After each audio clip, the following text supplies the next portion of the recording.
Ассаляту вассаляму аля расуллях.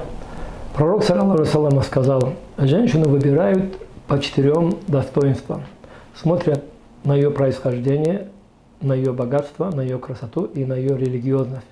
И посланник Аллаха, саллаллаху алейхи ва саллям, сказал: и вы выиграете, если выберете религиозную. То есть посмотрите сначала на ее религиозность, на ее религию. Если она религиозная, альхамдулилля, нет проблем, если у нее будут и какие-то другие достоинства из всего перечисленного. Но люди, он сказал, люди выбирают девушку по 4 достоинствам. То же самое касается и мужчин, когда девушки выбирают себе мужа. В первую очередь мы должны смотреть, конечно, на религию.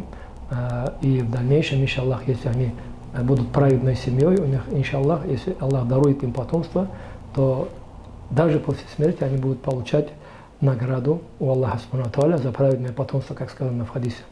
В дальнейшем, если уже создали семью, конечно же, семья строится на терпении и прощении друг друга. И посланник Аллаха, саллаллаху алейхи ва саллям, сказал, обратился к мужчинам и сказал: лучшие из вас те, кто лучше всех относится к своим женщинам, к женам, к сестрам, к матерям и так далее.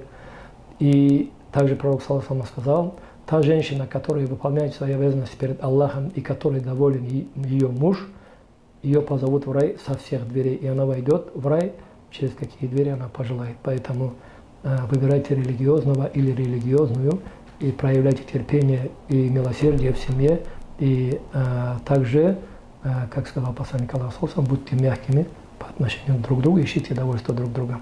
Альхамдулиллах.